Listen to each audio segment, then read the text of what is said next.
Medical ಟೆಸ್ಟ್ಗೆ ಆರೋಪಿಗಳನ್ನು ಹಾಜರುಪಡಿಸಲಾಗಿದೆ. Bowring ಹಾಸ್ಪಿಟಲಲ್ಲಿ 13 ಆರೋಪಿಗಳಿಗೆ ಮೆಡಿಕಲ್ ಟೆಸ್ಟ್ ಮಾಡಲಾಗ್ತಾ ಇದೆ. ಮೆಡಿಕಲ್ ಟೆಸ್ಟ್ ನಂತರ ಆರೋಪಿಗಳನ್ನು ಕೋರ್ಟ್ಗೆ ಹಾಜರುಪಡಿಸಲಾಗುತ್ತೆ.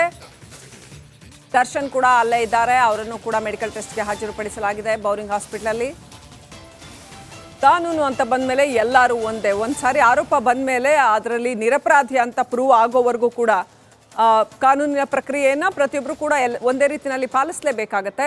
ಬೌರಿಂಗ್ ಆಸ್ಪತ್ರೆಯಲ್ಲಿ 13 ಆರೋಪಿಗಳಿಗೆ ಮೆಡಿಕಲ್ ಟೆಸ್ಟ್ ಆಗ್ತಾ ಇದೆ. ಅದರಲ್ಲಿ ದರ್ಶನ್ ಕೂಡ ಇದ್ದಾರೆ. ಅವ್ರು ಬಂದಲ್ಲೆಲ್ಲ ಜನ ಸಿಕ್ಕಾಪಟ್ಟೆ ಮುತ್ತಿಗೆ ಹಾಕೋತಾ ಇದ್ದಾರೆ, ನೋಡ್ತಾ ಇದ್ದೀವಿ.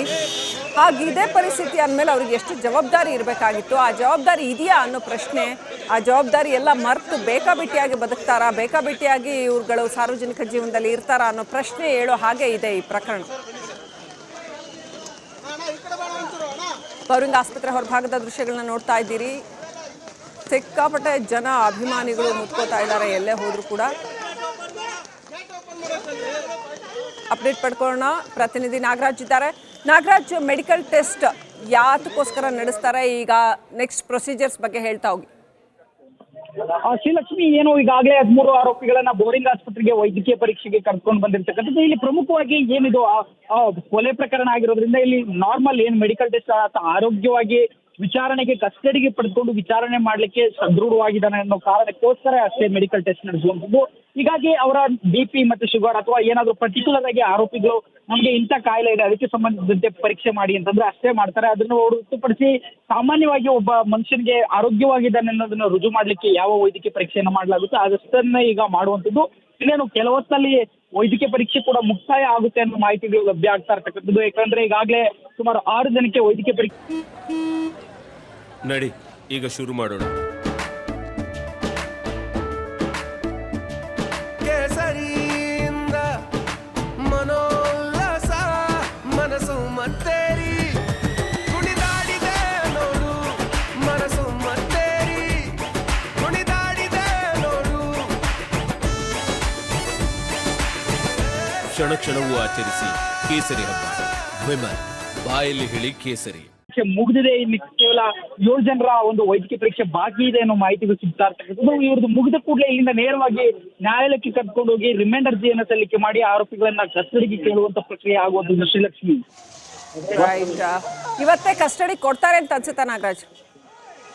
ಖಂಡಿತ ಶ್ರೀಲಕ್ಷ್ಮಿ, ಈ ಒಂದು ಪ್ರಕರಣದಲ್ಲಿ ಇರ್ತಕ್ಕಂಥ ಏನು ಸೆಕ್ಷನ್ ಗಳನ್ನ ಹಾಕಿದ್ದಾರೆ, PC ಸೆಕ್ಷನ್ 302, 201 ಹಾಗೇನೆ ಆಡ್ ಆಗ್ಲಿಕ್ಕಿದೆ 364 ಕಿಡ್ನಾಪ್ ಪ್ರಕರಣಕ್ಕೆ ಸಂಬಂಧಿಸಿದ ಕಿಡ್ನಾಪ್ಗೆ ಸಂಬಂಧಿಸಿದಂತೆ. ಈ ನೆಲೆಯಲ್ಲಿ ಎಲ್ಲವೂ ಸಹ ಗರಿಷ್ಠ ಜೀವಾವಧಿ ಶಿಕ್ಷೆಯನ್ನ ಹೊಂದಿರತಕ್ಕಂಥ ಪ್ರಕರಣಗಳು. ಅದಲ್ಲದೆ ಪ್ರಮುಖವಾಗಿ ಸಾಕ್ಷ್ಯ ನಾಶವನ್ನ ಈ ಒಂದು ಪ್ರಕರಣದಲ್ಲಿ ಹಾಕಿರೋದ್ರಿಂದ ಸಾಕ್ಷ್ಯಗಳ ಸಂಗ್ರಹಕ್ಕೆ ಪೊಲೀಸರು ಕಸ್ಟಡಿಗೆ ಬೇಕು ಅಂತ ಹೇಳಿ ಕೇಳ್ತಾರೆ ಒಂದು ರಿಮೈಂಡ್ ಅರ್ಜಿಯಲ್ಲಿ. ಖಂಡಿತವಾಗ್ಲೂ ಸಾಕ್ಷಿಗಳನ್ನ ಕ್ರೋಢೀಕರಿಸಲಿಕ್ಕೆ ಕಸ್ಟಡಿಗೆ ಕೊಡ್ತಾರೆ. ಆದ್ರೆ ಎಷ್ಟು ದಿನ ಕಸ್ಟಡಿ ಕೊಡ್ತಾರೆ ಅನ್ನೋದು ಪ್ರಶ್ನೆ ಆಗಿರ್ತಕ್ಕಂಥದ್ದು. ಒಂದ್ ಕಡೆ ಪೊಲೀಸರು 10 ದಿನಗಳ ಕಸ್ಟಡಿಗೆ ಕೇಳೋದಕ್ಕೆ ಸಿದ್ಧತೆಯನ್ನ ಮಾಡ್ಕೊಂಡಿದ್ದಾರೆ ಅಂತ ಹೇಳಿ ಮಾಹಿತಿ ಸಿಗ್ತಾ ಇರ್ತಕ್ಕಂಥದ್ದು. ಆದ್ರೆ 10 ದಿನಕ್ಕೆ ಕೊಡ್ತಾರಾ ಅಥವಾ ಏನು ಒಂದು ಗ್ರೀವೆನ್ಸ್ ಕೊಡ್ತಾರೆ ಅಥವಾ ಏನು ಒಂದು ಪ್ರಕರಣಕ್ಕೆ ಸಂಬಂಧಿಸಿದಂತೆ ಏನೆಲ್ಲ ಸಂಗ್ರಹಿಸಬೇಕು ಮತ್ತೆ ಏನೆಲ್ಲ ಇದುವರೆಗೂ ಆಗಿದೆ ತನಿಖೆ ಭಾಗವಾಗಿ ಅನ್ನೋ ಮಾಹಿತಿಯನ್ನು ಕೊಡ್ತಾರೆ. ಆ ಮಾಹಿತಿಯನ್ನ ಮತ್ತೆ ತನಿಖೆಯಲ್ಲಿ ಈಗಾಗಲೇ ಸಿಕ್ಕಿರ್ತಕ್ಕಂಥ ಎವಿಡೆನ್ಸ್ ಗಳೇನು ಇದನ್ನ ಆಧರಿಸಿ ಎಷ್ಟು ದಿನಗಳ ಅವಶ್ಯಕತೆ ಇದೆ ಆರೋಪಿಗಳು ತನಿಖಾಧಿಕಾರಿಗಳಿಗೆ ಅನ್ನೋದನ್ನ ಗ್ರಹಿಸಿ ನ್ಯಾಯಾಲಯ ಇಂತಿಷ್ಟು ದಿನ ಅಂತೇಳಿ ಕಸ್ಟಡಿಗೆ ಕೊಡುವಂಥದ್ದು. ಬಹುಶಃ ಈ ಒಂದು ಪ್ರಕರಣದಲ್ಲಿ ಸಾಕಷ್ಟು ಕಾನ್ಸ್ಪಿರಸಿ ಇರೋದ್ರಿಂದ 10 ದಿನಗಳು ಪೂರ್ತಿಯಾಗಿ ಕೊಡುವ ಸಾಧ್ಯತೆಯೂ ಇರ್ತಕ್ಕಂಥದ್ದು. ಶ್ರೀಲಕ್ಷ್ಮಿ, ನಾಗರಾಜ್, ಈ ಪ್ರಕರಣ ಇದೊಂದು ಹೈ ಪ್ರೊಫೈಲ್ ಪ್ರಕರಣ ಆದ್ರೂ ಕೂಡ ಬಹಳ ಬೇಗ ಇದರಲ್ಲಿ ಅರೆಸ್ಟ್ ಆಗಿ ಸಾಕ್ಷ್ಯ ಸಂಗ್ರಹ ಆಗಿ ಪ್ರಾಥಮಿಕ ತನಿಖೆನೂ ಕೂಡ ಆಗಿ ಈಗ ಕೋರ್ಟ್ ಮುಂದೆ ಹಾಜರುಪಡಿಸುವಂತದ್ದು ಕೆಲವೇ ಗಂಟೆಗಳಲ್ಲಿ ನಡೀತಾ ಇದೆ ಅಲ್ವಾ? ಖಂಡಿತವಾಗಿ ಶ್ರೀಲಕ್ಷ್ಮಿ, ಹಾಗೆ ನೋಡಿದ್ರೆ ಏನೋ ಒಂದು ಕ್ರಿಮಿನಲ್ ಕಾನ್ಸ್ಪಿರಸಿ ಆಗಿತ್ತು. ಸಾಮಾನ್ಯವಾಗಿ ಯಾವುದೋ ಒಬ್ಬ ಸೆಲೆಬ್ರಿಟಿಯನ್ನ ಅಥವಾ ಆರೋಪಿಯನ್ನ ಬಂಧಿಸಬೇಕಾದ್ರೆ ಪೊಲೀಸರು ಸಾಕಷ್ಟು ಹೈ ಪ್ರೊಫೈಲ್ ಕೇಸ್ಗಳಲ್ಲಿ ಹಿಂದೆ ಮುಂದೆ ನೋಡೋದು ಸಹಜವಾಗಿ ಕಂಡಿರ್ತಕ್ಕಂಥದ್ದು. ಆದ್ರೆ ಇಲ್ಲಿ ಏನಂತಂದ್ರೆ ಏನು ನಿನ್ನೆ ಸರೆಂಡರ್ ಆದಂತ ಆರೋಪಿಗಳನ್ನ ವಿಚಾರಣೆ ಮಾಡ್ತಾ ಇರ್ಬೇಕಾದ್ರೆ ಪೊಲೀಸರಿಗೆ ಎವಿಡೆನ್ಸ್ಗಳು ಈ ರೀತಿಯಾಗಿ ಒಬ್ಬ ಸೆಲೆಬ್ರಿಟಿ ಒಂದು ಕೃತ್ಯದಲ್ಲಿ ಭಾಗಿಯಾಗಿದ್ದಾನೆ ಅನ್ನೋದಕ್ಕೆ ಎವಿಡೆನ್ಸ್ಗಳು ಸಿಗ್ತವೆ. ಇವುಗಳನ್ನ ಆಧರಿಸಿ ಕೂಡಲೇ ಪೊಲೀಸರು ಕಾರ್ಯಪ್ರವೃತ್ತ ಆಗುವಂಥದ್ದು. ಯಾವುದೇ ಕಾರಣಕ್ಕೂ ಆರೋಪಿಗಳನ್ನ ಒಬ್ಬ ಅಮಾಯಕನ ಕೊಲೆಯನ್ನ ಕ್ಷಮಿಸಬಾರದು ಅನ್ನೋ ಉದ್ದೇಶದಿಂದ ಕೂಡಲೇ ಆ ರಾತ್ರಿ ಎಲ್ಲ ನೆನ್ನೆ ರಾತ್ರಿ ಪೂರ್ತಿ ಈ ಒಂದು ಕೇಸ್ನ ತನಿಖೆ ನಡೆದಿರ್ತಕ್ಕಂಥದ್ದು, ವಿಚಾರಣೆ ನಡೆದಿರ್ತಕ್ಕಂಥದ್ದು, ಅದಕ್ಕೆ ಸಂಬಂಧಿಸಿದ ಎವಿಡೆನ್ಸ್ ಗಳನ್ನ ಕಲೆಕ್ಟ್ ಮಾಡಿರ್ತಕ್ಕಂಥದ್ದು. ಕೂಡಲೇ ಮೈಸೂರಿಗೆ ಏನು ರುಜು ಆಗುತ್ತೆ ಟೆಕ್ನಿಕಲ್ ಎವಿಡೆನ್ಸಸ್ ಜೊತೆಗೆ ಒಂದಷ್ಟು CCTV ಫುಟೇಜ್ ಗಳು ಸಿಕ್ಕಿ ದರ್ಶನ್ ಈ ಒಂದು ಕೃತ್ಯದಲ್ಲಿ ಭಾಗಿಯಾಗಿದ್ದಾರೆ ಅಂತ ಗೊತ್ತಾಗುತ್ತೆ. ಗೊತ್ತಾದ ಅರ್ಧ ಗಂಟೆಯಲ್ಲಿ 3 ಪೊಲೀಸರ ತಂಡ ಮೈಸೂರಿಗೆ ಹೋಗುತ್ತಿದ್ದು. Srilakshmi, thank you Nagaraj ಡೀಟೇಲ್ಸ್ಗಾಗಿ.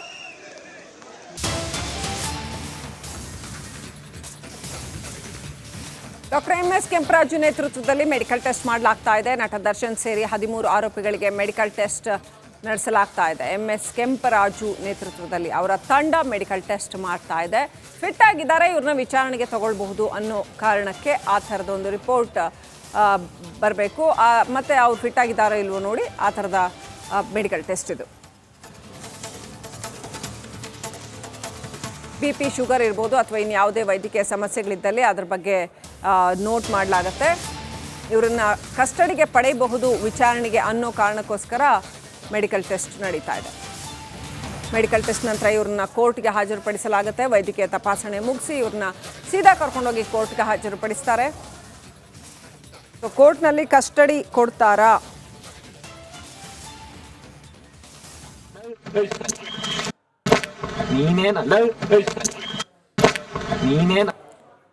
ನೋಡಿ, ದರ್ಶನ್ ಅವ್ರನ್ನ ಕರ್ಕೊಂಡು ಹೋಗ್ತಾ ಇರೋದು, ಆ ಕಡೆ ಈ ಕಡೆ ಆಫೀಸರ್ಸ್ ಕೂತ್ಕೊಂಡು ದರ್ಶನ್ ಅವ್ರನ್ನ ಕರ್ಕೊಂಡು ಹೋಗ್ತಾ ಇರೋಂಥ ದೃಶ್ಯಗಳನ್ನ ನೋಡ್ತಾ ಇದ್ದೀರಾ. ಯಾರೇ ಸಾಮಾನ್ಯರನ್ನು ಕೂಡ ಹೀಗೆ ಕರ್ಕೊಂಡು ಹೋಗ್ಲಾಗತ್ತೆ ಮೆಡಿಕಲ್ ಟೆಸ್ಟ್ಗೆ. ಅವರು ಚಾಲೆಂಜಿಂಗ್ ಸ್ಟಾರ್ ಇರ್ಬೋದು ಅಥವಾ ಮತ್ತೊಬ್ಬ ಸ್ಟಾರ್ ಇರ್ಬೋದು, ತಪ್ಪು ಮಾಡಿದ್ದಾರೆ ಅನ್ನೋ ಆರೋಪ ಬಂದರೆ ಖಂಡಿತವಾಗ್ಲೂ ಕಾನೂನು ಎಲ್ರಿಗೂ ಒಂದೇ. ಇವ್ರುಗಳನ್ನ ಹೀರೋಗಳು ಅಂತ ಇನ್ಸ್ಪಿರೇಷನ್ ತಗೊಳ್ಳೋರು ಈ ದೃಶ್ಯವನ್ನು ಕೂಡ ನೋಡಬೇಕಾಗತ್ತೆ. ಕಾನೂನು ಪಾಲನೆ ಮಾಡದೇ ಇದ್ರೆ, ಕಾನೂನನ್ನು ಕೈಗೆ ತಗೊಂಡ್ರೆ ಆಫೀಸರ್ಸು ಅದೇನು ಮಾಡಬೇಕೋ ಮಾಡ್ತಾರೆ. ಅಂದರೆ ಕಾನೂನು ಏನು ಹೇಳ್ತಾ ಆ ಪ್ರಕಾರವಾಗಿ ಕರ್ಕೊಂಡು ಹೋಗ್ತಾರೆ. ಕಾನೂನನ್ನು ಅದು ಸ್ಟಾರ್ ಆದರೂ ಅಷ್ಟೇ ಅಥವಾ ಇನ್ಯಾವುದೇ ಆದರೂ ಅಷ್ಟೇ ಪಾಲನೆ ಮಾಡಲೇಬೇಕಾಗತ್ತೆ. ಇಂಥದ್ದೇನೋ ಒಂದು ಅಶ್ಲೀಲ ಮೆಸೇಜ್ ಬಂತು, ಮತ್ತೊಂದು ಬಂತು, ಸೀದಾ ಪೊಲೀಸ್ ಸ್ಟೇಷನ್ಗೆ ಹೋಗಿ ಕಂಪ್ಲೇಂಟ್ ಕೊಡಿ. ಕಾನೂನು ಕೈ ತಗೊಳ್ಳೋದಕ್ಕೆ ನೀವು ಯಾರು ಅನ್ನೋ ಪ್ರಶ್ನೆ ಬರುತ್ತೆ. ಭಾರತದಲ್ಲಿ ಎಲ್ಲ ಪ್ರಜೆಗಳಿಗೂ ಒಂದೇ ಸಂವಿಧಾನ ಇರುವಂಥದ್ದು. ದೃಶ್ಯಗಳಲ್ಲಿ ನೋಡ್ತಾ ಇದ್ದೀರಾ, ದರ್ಶನ್ ಅವರನ್ನು ಕರ್ಕೊಂಡು ಹೋಗ್ತಾ ಇರುವಂಥದ್ದು ಮೆಡಿಕಲ್ ಟೆಸ್ಟ್ಗೆ. ಹೆಂಗೆ ಕರ್ಕೊಂಡು ಹೋಗ್ತಾರೆ ನೋಡಿ ವೀಕ್ಷಕರೇ, ನೋಡಿರ್ತೀರಾ ನೀವು. ಇವ್ರನ್ನೆಲ್ಲ ಸ್ಟಾರ್ ಆಗಿ ನೋಡಿರ್ತೀರಾ. ಲಕ್ಷಾಂತರ ಜನ ಇವ್ರನ್ನ ಮುತ್ತಾಕೋತಾರೆ. ದೊಡ್ಡ ದೊಡ್ಡ ವೇದಿಕೆಗಳಲ್ಲಿ ಇವ್ರು ಬಂದ್ರು ಅಂತಂದ್ರೆ ಒಂದು ದೃಶ್ಯಕ್ಕಾಗಿ, ಇವರ ಒಂದು ಝಲಕ್ಗಾಗಿ ಜನ ಎಷ್ಟೊಂದು ಪರಿತಪಿಸ್ತಾರೆ ಅನ್ನೋದನ್ನ ನೋಡಿರ್ತೀರಾ. ಆದ್ರೆ ತಪ್ಪು ಮಾಡಿದ್ರು ಅಂದ್ರೆ, ಕಾನೂನನ್ನ ಕೈಗೆ ತಗೊಂಡ್ರು ಅಂದ್ರೆ, ಕಾನೂನನ್ನ ಪಾಲಿಸಿಲ್ಲ ಅಂದ್ರೆ, ಒಮ್ಮೆ ಆರೋಪ ಬಂದರೆ ಈ ರೀತಿ ಪೊಲೀಸ್ ಆಫೀಸರ್ಸ್ ಅವ್ರನ್ನ ಹಿಡ್ಕೊಂಡು ಕರ್ಕೊಂಡು ಹೋಗ್ತಾರೆ. ಯಾಕಂತಂದ್ರೆ ಕಾನೂನು ಇರೋದೇನೆ ಹಾಗೆ. ಭಾರತದಲ್ಲಿ ಜನಸಾಮಾನ್ಯರಿಗೂ ಒಂದೇ ಕಾನೂನು, ರಾಜಕಾರಣಿಗಳಿಗೂ ಒಂದೇ ಕಾನೂನು, ಅಥವಾ ಯಾವುದೇ ಸ್ಟಾರ್ಗಳಿಗೂ ಒಂದೇ ಕಾನೂನು ಇರ್ತಕ್ಕಂಥದ್ದು. ಅವ್ರು ಎಲ್ಲರೂ ಒಂದೇ ಆಗುತ್ತೆ ಕಾನೂನಿನ ಎದುರುಗಡೆ. ಅದು ದರ್ಶನ್ ಇರಲಿ ಮತ್ತೊಬ್ರು ಇರಲಿ, ಇದೇ ರೀತಿಯಲ್ಲೇ ಕರ್ಕೊಂಡು ಹೋಗ್ತಾರೆ. ವಿಚಾರಣೆಯನ್ನು ಅದೇ ರೀತಿ ಫೇಸ್ ಮಾಡಬೇಕಾಗತ್ತೆ. ಪೊಲೀಸರು ಸಖತ್ ಕ್ವಿಕ್ ಆಗಿ ವರ್ಕ್ ಮಾಡಿದ್ದಾರೆ ಈ ಪ್ರಕರಣದಲ್ಲಿ. CCTVಯ ಸಾಕ್ಷ್ಯ ಸಂಗ್ರಹ ಮಾಡಿರ್ತಕ್ಕಂಥದ್ದು, ಆಮೇಲೆ ಇನ್ನೂ ಅನೇಕ ಸುತ್ತಮುತ್ತ ಏನೇನು ಸರ್ಕಮ್ಸ್ಟಾನ್ಷಿಯಲ್ ಎವಿಡೆನ್ಸಸ್ ಸಿಗುತ್ತೆ ಅದೆಲ್ಲವನ್ನು ಕೂಡ ತಗೊಂಡು ಸಾಕ್ಷ್ಯ ಸಂಗ್ರಹ ಮಾಡಿದ್ದಾರೆ. ಸೊ ಮೇಲ್ನೋಟಕ್ಕೆ ಕಾಣುವಂತೆ ಈಗ ಕೇಸ್ ಸಾಕಷ್ಟು ಟಫ್ ಕೇಸ್ ಆಗಿದೆ. ಯಾಕಂತಂದ್ರೆ ಇಷ್ಟು ಬೇಗ ಪೊಲೀಸರಿಗೆ ಕ್ರಮ ಕೈಗೊಳ್ಳೋದಕ್ಕೆ ಸಾಧ್ಯ ಆಗೋದು ಸಾಕ್ಷ್ಯಾಧಾರಗಳು ಸೂಕ್ತವಾಗಿ ಲಭ್ಯವಾದಾಗ. ಸೊ ಅಂಥ ಸಾಕ್ಷ್ಯಾಧಾರಗಳನ್ನು ಕಲೆಕ್ಟ್ ಮಾಡಿ ಇಟ್ಕೊಂಡ ಮೇಲಷ್ಟೇ ಪೊಲೀಸರು ಇಷ್ಟು ಕ್ವಿಕ್ ಆಗಿ ಕ್ರಮ ಕೈಗೊಳ್ಳೋದಕ್ಕೆ ಸಾಧ್ಯ ಆಗುತ್ತೆ. ಅಂಥವೆಲ್ಲವೂ ಕೂಡ ಈ ಕೇಸ್ನಲ್ಲಿ ಆಗಿದೆ ಅಂತ ಅನ್ಸುತ್ತೆ ಮೇಲ್ನೋಟಕ್ಕೆ. ಇನ್ನು ಯಾವ ದಿಕ್ಕಿನಲ್ಲಿ ಎಷ್ಟು ಆಳವಾಗಿ ಪ್ರಕರಣ ಹೋಗುತ್ತೆ ಅನ್ನೋದನ್ನ ಕಾದು ನೋಡಬೇಕಾಗಿದೆ. ಬೆಳಗ್ಗೆಯಿಂದಲೂ ಕೂಡ ಈ ಪ್ರಕರಣದಲ್ಲಿ ಹೊಸ ಸೀಕ್ರೆಟ್ಗಳು ಓಪನ್ ಆಗ್ತಾನೆ ಇದೆ. ಇನ್ನು ಯಾವೆಲ್ಲ ವಿಚಾರ ಬರುತ್ತೆ ಅನ್ನೋದನ್ನ ಕಾದು ನೋಡಬೇಕಾಗಿದೆ.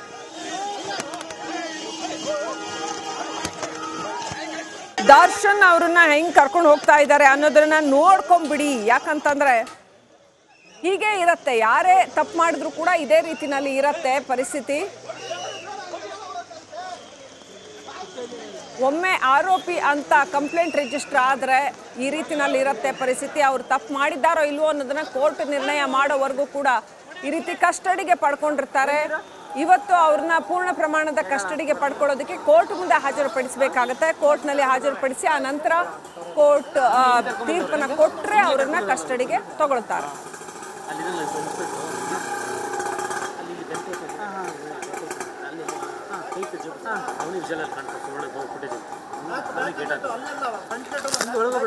ನಂದೇ ಕಾರಲ್ಲಿ ಬರ್ತೀನಿ, ಪ್ರೈವೇಟ್ ಕಾರಲ್ಲಿ ಬರ್ತೀನಿ, ಮತ್ತಿನ್ನ ಹೆಂಗೋ ಬರ್ತೀನಿ ಅಂತಂದ್ರೆಲ್ಲ ಕೇಳಲ್ಲ ಆಫೀಸರ್ಸ್. ಯಾಕಂತಂದ್ರೆ ಪ್ರೊಸೀಜರ್ ಎಲ್ಲರಿಗೂ ಒಂದೇ ಪ್ರೊಸೀಜರ್.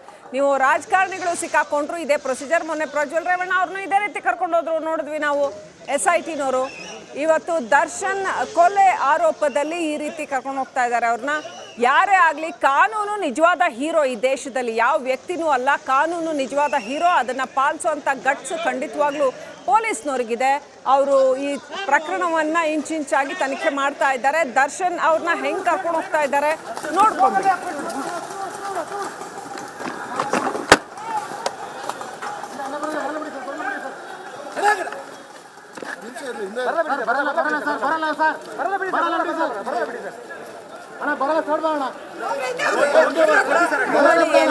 ಸಂದರ್ಭದಲ್ಲಿ ಕರ್ಕೊಂಡೋಗಿರೋದು. ಈಗ ಮಾಧ್ಯಮದ ಕ್ಯಾಮೆರಾಗಳ ಎದುರು ದರ್ಶನ್ ಅವ್ರನ್ನ ಯಾವ ರೀತಿನಲ್ಲಿ ಕರ್ಕೊಂಡು ಹೋಗ್ತಾ ಇದ್ದಾರೆ ಅನ್ನೋದನ್ನ. ಸುಮಾರು 13 ಮಂದಿ ಆರೋಪಿಗಳಿದ್ದಾರೆ ಇದರಲ್ಲಿ, 13 ಮಂದಿ ಮತ್ತು ದರ್ಶನ್ ಅವ್ರನ್ನ ಕರ್ಕೊಂಡು ಹೋಗ್ತಾ ಇದ್ದಾರೆ. ಮೆಡಿಕಲ್ ಟೆಸ್ಟ್ಗೆ ಕರ್ಕೊಂಡು ಹೋಗ್ತಾ ಇದ್ದಾರೆ.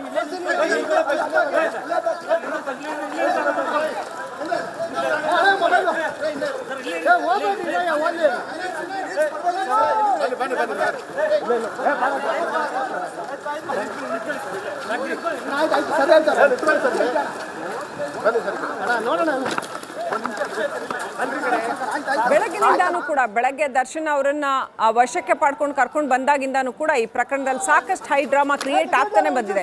ಪ್ರತಿ ಕ್ಷಣ ಹೈ ಡ್ರಾಮಾ ಕ್ರಿಯೇಟ್ ಆಗ್ತಾನೆ ಬಂದಿದೆ. ಯಾಕಂತಂದ್ರೆ ಹೈ ಪ್ರೊಫೈಲ್ ಕೇಸ್ ಇದು. ಕರ್ನಾಟಕದಲ್ಲಿ ಬಹಳ ದೊಡ್ಡ ಪೊಸಿಷನ್ನಲ್ಲಿ, ಆಲ್ಮೋಸ್ಟ್ ನಂಬರ್ 1 ಅಂತ ಹೇಳಬಹುದಾದ, ಅಂದರೆ ಮಾರ್ಕೆಟ್ ದೃಷ್ಟಿಯಿಂದ ಅಂಥ ಒಬ್ಬ ನಟ ಇವತ್ತು ಕೊಲೆ ಕೇಸ್ನಲ್ಲಿ ಸಿಕ್ಕಾಕೊಂಡಿದ್ದಾರೆ. ಅದರಲ್ಲೂ ಅಮಾಯಕ ಹುಡುಗನೊಬ್ಬನ ಹೆಣ ಸಿಕ್ಕಿದೆ. ಭೀಭತ್ಸಕರವಾದಂಥ ಒಂದು ಕೊಲೆ ಕೇಸ್ ಇದು ಅನ್ನುವಂಥದ್ದನ್ನು ಗಮನಿಸಿದ್ರೆ, ಅದರಲ್ಲಿ ಅವರ ಹೆಸರು ಕೇಳಿ ಬಂದಿದೆ ಅನ್ನುವಂಥದ್ದನ್ನು ಗಮನಿಸಿದ್ರೆ ನಿಜಕ್ಕೂ ಒಂದು ರೀತಿಯಲ್ಲಿ ಕರಾಳ ಇತಿಹಾಸ ಅಂತ ಹೇಳಬೇಕು ಕನ್ನಡ ಚಿತ್ರರಂಗದ ಮಟ್ಟಿಗೆ.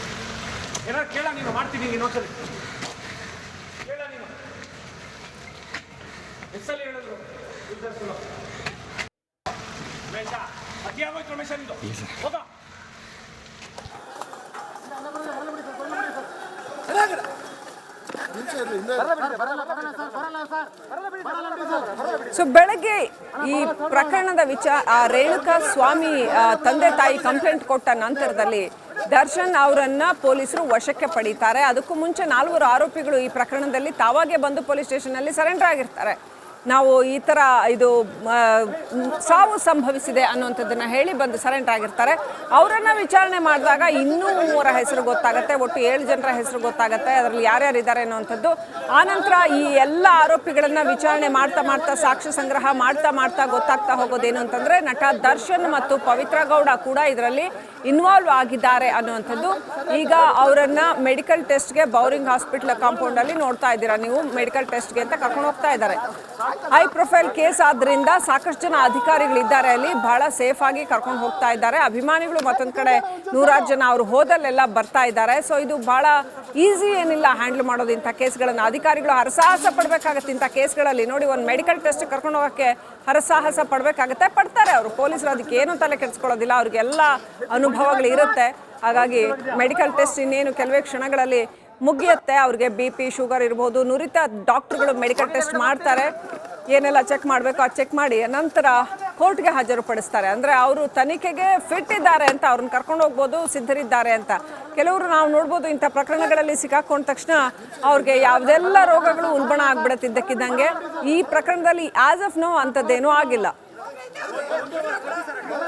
ಅಪ್ಡೇಟ್ ಪಡ್ಕೊಂಡ ಪ್ರತಿನಿಧಿ ನಾಗರಾಜ್ ಕನೆಕ್ಟ್ ಆಗಿದ್ದಾರೆ. ನಾಗರಾಜ್, ಮೆಡಿಕಲ್ ಟೆಸ್ಟ್ ಕರ್ಕೊಂಡು ಹೋಗ್ತಾ ಇದ್ದಾರೆ. ಅಲ್ಲಿ ಉದ್ದಕ್ಕೂ ಬೆಳಗಿನಿಂದ ನೀವು ಈ ಕೇಸನ್ನ ಫಾಲೋ ಅಪ್ ಮಾಡ್ತಾ ಇದ್ದೀರಾ. ಅಭಿಮಾನಿಗಳು ಕೂಡ ಸಿಕ್ಕಾಪಟ್ಟೆ ಇವ್ರು ಹೋದಲ್ಲೆಲ್ಲ ಬರ್ತಿದ್ದಾರೆ ಅಂತ ಅನ್ಸುತ್ತೆ. ನಿಮ್ಮ ಒಟ್ಟು ಅನುಭವ ಹೆಂಗಿದೆ ನಾಗರಾಜ್?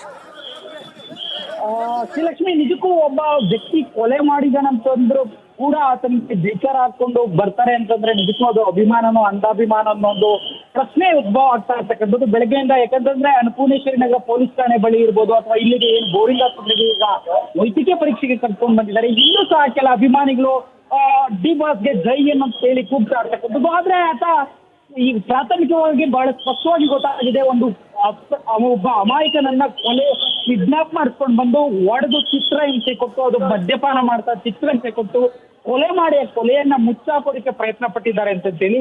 ಆದ್ರೂ ಸಹ ಕೆಲವರು ಜೈಕಾರ ಕೂಗ್ತಾ ಇದ್ದಾರೆ. ಬಟ್ ಕಾನೂನಲ್ಲಿ ಇರ್ಬೋದು, ಹೌದು, ಏನು ಇನ್ನು ಆರೋಪಿ ಸಾಬೀತಾಗಿಲ್ಲ, ಸದ್ಯಕ್ಕೆ ಆರೋಪಿ ನಾವು ಇದಾಗ್ತೀವಿ ಅಂತ ಹೇಳ್ಬೋದು. ಆದ್ರೂ ಸಹ ಇಷ್ಟು ಕ್ರಿಸ್ಟಲ್ ಕ್ಲಿಯರ್ ಆಗಿ ಒಬ್ಬ ಅಮಾಯಕನ ಕೊಲೆ ಪ್ರಾಣ ಹೋಗಿದೆ. ಈ ವಿಚಾರದಲ್ಲಾದ್ರೂ ಅಭಿಮಾನಿಗಳು ಅವರು ಯಾರನ್ನ ಫಾಲೋ ಮಾಡ್ತಾ ಇದ್ದಾರೆ ಅನ್ನೋದನ್ನ ಮರುಪ್ರಶ್ನೆ ಮಾಡ್ಕೊಳ್ಬೇಕು. ಇಲ್ಲದೆ ಹೋದ್ರೆ ನಿಜಕ್ಕೂ ಇಂಥವ್ರನ್ನ ಫಾಲೋ ಮಾಡೋದು ಕೂಡ ಅಂತವರ ವ್ಯಕ್ತಿತ್ವಗಳು ಕೂಡ ಆತಂಕಕ್ಕೆ ಒಳಗಾಗುವಂತ ಸಾಧ್ಯತೆಗಳಿರ್ತಕ್ಕಂಥದ್ದು, ಮತ್ತೆ ಅಪಾಯಕ್ಕೆ ಒಳಗಾಗುವಂತ ಸಾಧ್ಯತೆಗಳಿರ್ತಕ್ಕಂಥದ್ದು. ಸದ್ಯಕ್ಕೆ ದರ್ಶನ್ ಸೇರಿದಂತೆ ಎಲ್ಲ 13 ಜನರನ್ನ ವೈದ್ಯಕೀಯ ಪರೀಕ್ಷೆಗೆ ಒಳಪಡಿಸ್ತಾ ಇರ್ತಕ್ಕಂಥದ್ದು. ಏನು ಈಗಾಗಲೇ ಕೋರ್ಟ್ ಅವಧಿ ಮುಗಿತಾ ಇದೆ, ಈಗಾಗಲೇ ಪರ್ಮಿಷನ್ ತೆಗೆದುಕೊಂಡಿದ್ದಾರೆ. ಒಂದು 6 ಗಂಟೆಗೆ ಕರ್ಕೊಂಡು ಬಂದು ಪ್ರೊಡ್ಯೂಸ್ ಮಾಡ್ತೀವಿ ಅಂತೇಳಿ ಪೊಲೀಸರಿಂದ ಗೊತ್ತಾಗ್ತಾ ಇರ್ತಕ್ಕಂಥದ್ದು. ಈ ನಿಟ್ಟಿನಲ್ಲಿ ಇನ್ನೇನು ಕೆಲವೇ ನಿಮಿಷಗಳಲ್ಲಿ ವೈದ್ಯಕೀಯ ಪರೀಕ್ಷೆ ಮುಗಿದು ಹೋಗುತ್ತೆ. ಬೇಸಿಕ್ ಏನು BP ಶುಗರ್ ಏನಿಲ್ವಾ ಅಥವಾ ಆರೋಗ್ಯವಾಗಿದ್ದಾರೆ ಅನ್ನೋದನ್ನ ಪರಿಶೀಲನೆ ಮಾಡಿ ಕೂಡಲೇ 24ನೇ ACMM ನ್ಯಾಯಾಲಯಕ್ಕೆ ಕರ್ಕೊಂಡು ಹೋಗಿ ಹಾಜರುಪಡಿಸಿ ಕಸ್ಟಡಿಗೆ ಸೇರುವಂಥದ್ದು. Srilakshmi, right, thank you Nagaraj ಡೀಟೇಲ್ಸ್ಗಾಗಿ.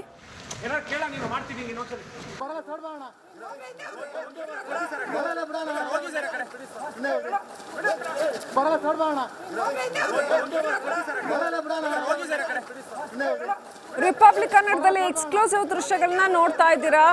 Medical ಟೆಸ್ಟ್ಗೆ ಕರ್ಕೊಂಡು ಹೋಗ್ತಾ ಇರ್ತಕ್ಕಂಥದ್ದು. ಇದನ್ನ ಸರಿಯಾಗಿ ನೋಡ್ಕೊಂಡು ಬಿಡಿ ಅಂತ ಹೇಳ್ತೀನಿ ನಾನು. ಯಾಕಂತಂದ್ರೆ ಈ ಹಿಂದೆ ಇವರ 100 ಸಿನಿಮಾಗಳನ್ನ ನೀವು ನೋಡಿರ್ತೀರಾ. ತಪ್ಪು ಅಂತ ನಾನು ಹೇಳೋದಿಲ್ಲ.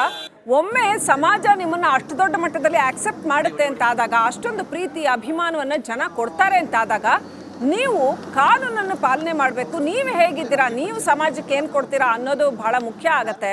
ಈಗ ನೀವು ಹೀಗೆ ಹೋಗ್ತಾ ಇದ್ದೀರಲ್ಲ, ನಿಮ್ಮ ಅಭಿಮಾನಿಗಳು ಏನು ಅನ್ಕೊಳ್ಬೇಕು ಅನ್ನೋ ಪ್ರಶ್ನೆ ಬರುತ್ತೆ. ನನಗೆ ಗೊತ್ತು, ಈ ಥರದ ಪ್ರಶ್ನೆಗಳನ್ನ 2011ರಲ್ಲೂ ನಾನು ಕೇಳಿದ್ದೀನಿ. ದರ್ಶನ್ ಅವ್ರಿಗೆ ಬಹಳ ಬ್ರಹ್ಮಾಂಡ ಕೋಪ ಬರುತ್ತೆ ಇದರಿಂದ ಮಾಧ್ಯಮದವ್ರ ಮೇಲೆ. ಬಟ್ ನಾವೇನು ಮಾಡೋಕ್ಕಾಗಲ್ಲ. ಇರೋ ಪರಿಸ್ಥಿತಿಯನ್ನು ಜನರೆದುರು ತೆರೆದಿಡೋದು ನಮ್ಮ ಕರ್ತವ್ಯ ಆಗುತ್ತೆ. ಸೊ ಮಾಧ್ಯಮದವ್ರು ನಾವು ಹೇಳಲೇಬೇಕಾಗತ್ತೆ ಇರೋ ಪರಿಸ್ಥಿತಿಯನ್ನ. ನಾಳೆ ಮತ್ತೊಬ್ಬ ಯಾರೋ ನಾನು ದರ್ಶನ್ ಅವರು ಹಿಂಗೆ ಮಾಡಿದಾರಂತೆ, ನಂಗೆ ಗೊತ್ತಿಲ್ಲ, ನಾನು ಅದೇ ಹಾದಿನಲ್ಲಿ ಹೋಗ್ಲಾ ಅಂತ ಹೊರಡಬಾರ್ದಲ್ವಾ. ಯುವ ಜನತೆ ಬಹಳ ಇಂಥದ್ದನ್ನೆಲ್ಲ ಬಹಳ ಪ್ಯಾಷನೇಟ್ ಆಗಿ ಫಾಲೋ ಮಾಡ್ತಾರೆ. ಸೊ ಅಂಥದಕ್ಕೆ ಅವಕಾಶ ಆಗಬಾರ್ದು. ನಮ್ಮ ಕರ್ತವ್ಯ ನಾವು ಮಾಡ್ತಾ ಇದ್ದೀವಿ. ದರ್ಶನ್ ಅವರನ್ನ ಮೆಡಿಕಲ್ ಟೆಸ್ಟ್ಗೆ ಆಫೀಸರ್ಸ್ ಕರ್ಕೊಂಡು ಹೋಗ್ತಾ ಇದ್ದಾರೆ. ಅವ್ರ ಜೊತೆ ಇನ್ನೂ ಸಾಕಷ್ಟು ಜನ ಆರೋಪಿಗಳು ಕೂಡ ಇದ್ದಾರೆ. ಅವ್ರನ್ನ ಮೆಡಿಕಲ್ ಟೆಸ್ಟ್ಗೆ ಕರ್ಕೊಂಡು ಹೋಗ್ತಾ ಇದ್ದಾರೆ. ಈ ಕೊಲೆ ಕೇಸ್ನಲ್ಲಿ 1 ದಿನದ ಒಳಗಾಗೇನೆ, ಕೇಸ್ ರಿಜಿಸ್ಟರ್ ಆಗಿ 1 ದಿನದ ಒಳಗಾಗೇನೆ ಅವರನ್ನ ಬಂಧಿಸಲಾಗಿದೆ. ನನಗೆ ಇವರ ಮಾನಸಿಕತೆಯ ಬಗ್ಗೆ ಆಶ್ಚರ್ಯ ಆಗುತ್ತೆ. ಇಲ್ಲಿ 13 ಜನ ಆರೋಪಿಗಳಿದ್ದಾರೆ ಅಂತಂದ್ರೆ, ಈ 13 ಜನಕ್ಕೆ ಹಾಗಾದ್ರೆ ಕಾನೂನಿನ ಸೆನ್ಸ್ ಇಲ್ವಾ ಅನ್ನೋ ಪ್ರಶ್ನೆ ಬರುತ್ತೆ. ಇವರೆಲ್ಲರೂ ಕೂಡ ಅವ್ರು ಯಾರೇ ಇರ್ಬೋದು, ಆ ವ್ಯಕ್ತಿ ಏನೇ ತಪ್ಪು ಮಾಡಿರ್ಬೋದು, ಆತನಿಗೆ ಪನಿಷ್ಮೆಂಟ್ ಕೊಡೋದಕ್ಕೆ ಇವ್ರು ಯಾರು ಅನ್ನೋ ಪ್ರಶ್ನೆ ಬರುತ್ತೆ.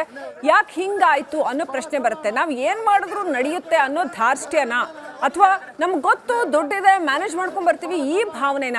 ಹಲವು ಮಂದಿ ರಾಜಕಾರಣಿಗಳು ಇಂಥ ಪ್ರಕರಣಗಳಲ್ಲಿ ಸಿಕ್ಕಾಕೊಂಡಾಗ ಅಥವಾ ಸೆಲೆಬ್ರಿಟಿಗಳು ಸಿಕ್ಕಾಕೊಂಡಾಗ ಇದೇ ಪ್ರಶ್ನೆ ಬರುತ್ತೆ.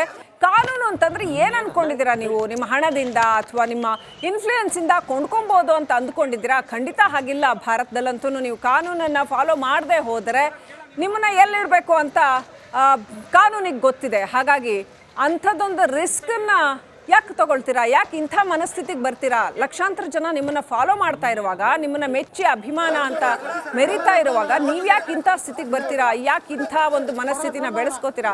ಎಲ್ಲ ಪ್ರಶ್ನೆಗಳು ಬರುತ್ತೆ, ಕೇಳಬೇಕಾಗತ್ತೆ. ಇಂಥ ಸಂದರ್ಭದಲ್ಲಿ ಆ ಪ್ರಶ್ನೆಗಳನ್ನ ಮಾಧ್ಯಮವಾಗಿ ನಾವು ಕೇಳಲೇಬೇಕಾಗತ್ತೆ. ಯಾಕಂತಂದ್ರೆ ಕರ್ನಾಟಕದ ಜನಸಾಮಾನ್ಯರ ಧ್ವನಿಯನ್ನ ನಾವು ಪ್ರತಿಧ್ವನಿಸ್ತೀವಿ ಅಷ್ಟೇ. ಮನೇಲಿ ಕೂತ್ಕೊಂಡು ಟಿವಿ ನೋಡ್ತಾ ಇರೋರಿಗೆ ಅನ್ಸುತ್ತಲ್ವಾ, ನೋಡು ಬಹಳ ದೊಡ್ಡ ಹೀರೋ ಅಂತ ಮಾಡಿರೋ ಕೆಲಸ ನೋಡು ಎಂಥ ಕೆಲಸ ಅಂತ ಜನಸಾಮಾನ್ಯರು ಮಾತಾಡ್ಕೋತಾರೆ.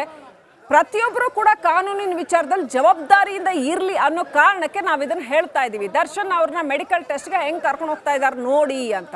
ಅವರ ಸಿನಿಮಾಗಳನ್ನು ಕೋಟಿ ಸಂಖ್ಯೆಯಲ್ಲಿ ನೀವು ನೋಡಿ ಗೆಲ್ಲಿಸ್ತೀರಾ ಜನಗಳೇ. ಆದರೆ ಇಂಥ ತಪ್ಪು ಮಾಡಿದಾಗ ಇವ್ರನ್ನ ಹೇಗೆ ಒಪ್ಕೋಬೇಕು ಸಮಾಜ? ಮತ್ತೆ ವಾಪಸ್ ಬಂದು ಇವ್ರು ಸಿನಿಮಾ ಮಾಡ್ತೀನಿ ಅಂತ ನಿಲ್ತಾರಾ? ಅಥವಾ ಜನಗಳ ಕ್ಷಮೆ ಕೇಳ್ತಾರಾ? ಅಭಿಮಾನಿಗಳ ಕ್ಷಮೆ ಕೇಳ್ತಾರಾ? ಸಾಕಷ್ಟು ಪ್ರಕರಣಗಳಾದವು. ಈ ಯುವ ಸಮುದಾಯ ಇಂಥವ್ರನ್ನೆಲ್ಲ ಫಾಲೋ ಮಾಡೋಂಥ ಯುವ ಸಮುದಾಯ ಏನು ಮಾಡ್ಬೇಕು ಹಾಗಾದರೆ? ಹೀಗೆ ನೂರಾರು ಪ್ರಶ್ನೆಗಳು ಬರುತ್ತೆ. ಇನ್ನೂ ಕೂಡ ಅವರು ಆರೋಪಿಯೇ ಹೊರತು ಅಪರಾಧಿ ಅಂತ ಇನ್ನೂ ಎಲ್ಲೂ ಕೂಡ ಪ್ರೂವ್ ಆಗಿಲ್ಲ. ಅದನ್ನು ಕೋರ್ಟ್ ಹೇಳಬೇಕಾಗತ್ತೆ. ಇಡೀ ಪ್ರಕರಣ ಏನಾಯಿತು, ಹೇಗಾಯಿತು, ಇದರ ಹಿಂದಿನ ಉದ್ದೇಶ ಏನಿತ್ತು, ಮೋಟಿವ್ ಏನಿತ್ತು ಅನ್ನೋದನ್ನು ಲಾಯರ್ಗಳು ಅದನ್ನು ಡಿಫೆಂಡ್ ಮಾಡ್ಕೊಳ್ಳೋರು ಮಾಡ್ಕೋತಾರೆ. ಆ ನಂತರ ಕೋರ್ಟ್ ಅದನ್ನು ತೀರ್ಮಾನ ಮಾಡುತ್ತೆ. ಏನಾಗುತ್ತೆ ಈ ಪ್ರಕರಣದಲ್ಲಿ ಅನ್ನೋದನ್ನ ಕೋರ್ಟ್ನಿಂದ ತೀರ್ಪು ಬಂದ ಮೇಲೆ ಅಷ್ಟೇ ನಾವು ವಿವೇಚನೆ ಮಾಡೋದಕ್ಕೆ ಸಾಧ್ಯ. ಆದರೆ ಈಗ ಕಾನೂನು ತನ್ನ ಕೆಲಸ ಮಾಡ್ತಾ ಇದೆ. ಅವ್ರನ್ನ ಮೆಡಿಕಲ್ ಟೆಸ್ಟ್ ಕರ್ಕೊಂಡು ಹೋಗುತ್ತೆ, ಕೋರ್ಟ್ ಕರ್ಕೊಂಡೋಗಿ ಹಾಜರುಪಡಿಸ್ತಾರೆ, ಕಸ್ಟಡಿ ಕೊಟ್ಟರೆ ತಗೊಂಡೋಗಿ ಪರಪ್ಪನಗ್ರಹಾರದಲ್ಲೋ ಅಥವಾ ಪೊಲೀಸ್ ಕಸ್ಟಡಿಯಲ್ಲೋ ಇಟ್ಕೋತಾರೆ.